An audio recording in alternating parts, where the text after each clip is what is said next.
Assalamualaikum warahmatullahi wabarakatuh. Salam Rahayu. Masih dengan channelnya Cak Tengkler. Kali ini saya mau membawakan tema kesurupan dengan depresi. Sebelum itu bantu channel Cak Tengkler, subscribe, like, dan komen bila video ini bermanfaat untuk teman-teman. Oke, kembali ke pembahasan. Kesurupan dengan depresi, apakah berbeda? Pastinya berbeda.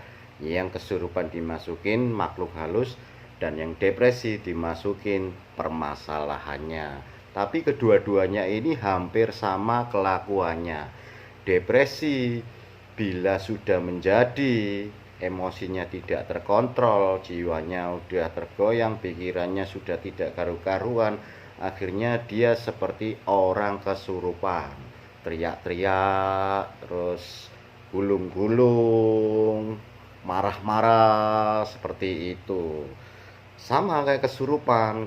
Kesurupan bila dia dimasukin makhluk halus, sama seperti itu.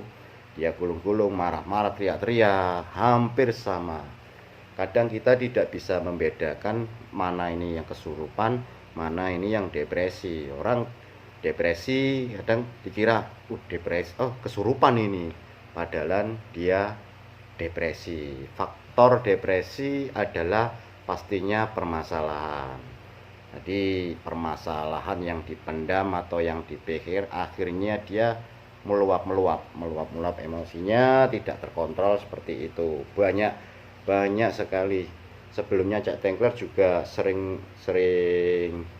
menyaksikan sendiri orang-orang yang depresi. Yang membedakan depresi dengan kesurupan apa?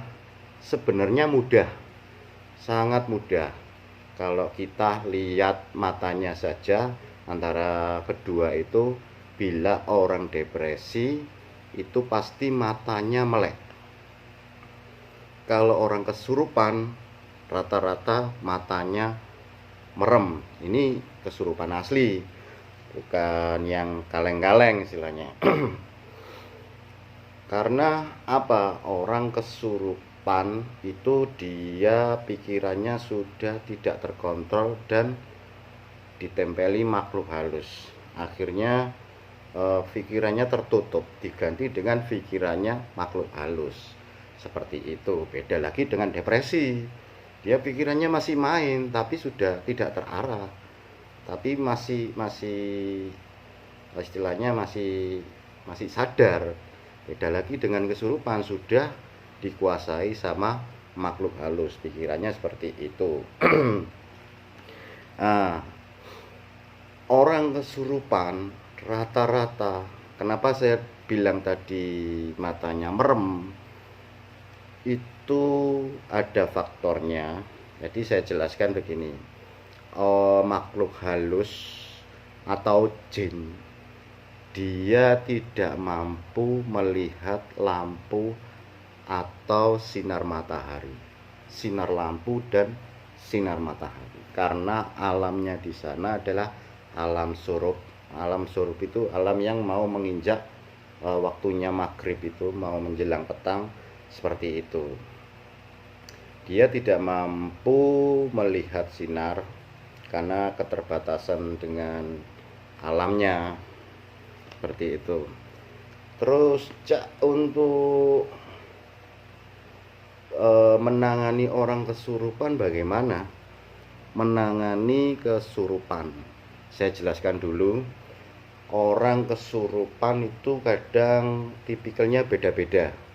Ada dia dimasukin jin yang level rendah sampai jin yang level tinggi, bahkan khodam ilmu atau khodam liar, seperti itu. Kalau kita mengatasi yang ciri-ciri orang yang kesurupan di level makhluk halus yang rendah, yang pernah saya sebut demit itu, dia tidak bisa menguasai 100% raga orang yang dimasukin. karena keterbatasan ilmu makhluk halus tersebut.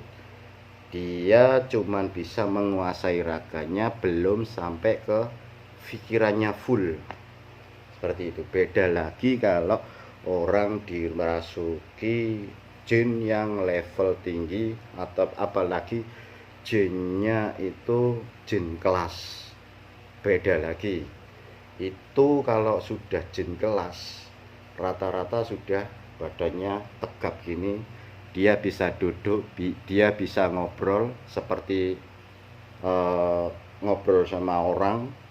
Tapi kalau yang level rendah tadi, dia tidak bisa, hanya gulung-gulung, menjerit, kayak kesurupan massal. Itu rata-rata dia tidak terkontrol, dia tidak bisa menguasai pikirannya, akhirnya tergulung-gulung. Karena dia makhluk halus ini juga mempunyai ilmu untuk menguasai manusia itu sendiri. Nggak mungkin kalau makhluk halus tidak punya ilmu langsung masuk ke raga manusia. Dia harus menguasai ilmu yang agak tinggi dulu, seperti itu. Nah, kalau jin yang level rendah itu dia masuknya ke raga lebih canggih daripada jin yang level jin yang level tinggi, dia itu lebih canggih daripada yang level rendah. Jin yang canggih itu biasanya masuk menyusup dari kuku atau kuping atau hidung. Pokoknya yang ada sela-sela lubangnya dia bisa masuk. Kalau jin yang level rendah atau demit, kuntilanak, sundel bolong apa, biasanya dia numpuk gini. Nah, dia tidak bisa, karena numpuk ini dia nggak bisa menguasai pikirannya, akhirnya terobat. Tapi gini logikanya seperti itu. Kalau yang lebih tinggi tadi, ya nyusup tadi, menguasai pikiran, itu biasanya jin dungdeng. Untuk mengatasinya agak susah, karena levelnya kita juga keterbatasan. Kita mau menolong, wah ini sudah tegap gini, solusinya dibujuk aja. Biasanya tujuannya dia nggak neko-neko. Kebanyakan orang yang dimasukin makhluk halus jin yang kelas-kelas itu, yang pertama dia suka sama dia, pengen ngikut sama dia. Dan yang kedua itu dari faktor keturunan, mungkin leluhurnya dulu atau pegangannya leluhur pengen nitis ke dia, atau khodam ilmunya mbahnya dulu, mungkin dari kerajaan apa keturunannya dari sana, bisa seperti itu. Terus kalau untuk tadi kembali ke mengatasinya, panggil yang benar-benar ahli gaib atau orang pintar yai yang mengerti gaib, yang benar-benar mengerti gaib. Karena jin itu juga kadang kalau kita kasari, dia semakin kasar. Kita bacain ayat kursi, ayat apa, kadang juga dia bisa mengetahuinya, bahkan lebih hafal dari kita. Itu saya juga pernah pengalaman pribadi seperti itu.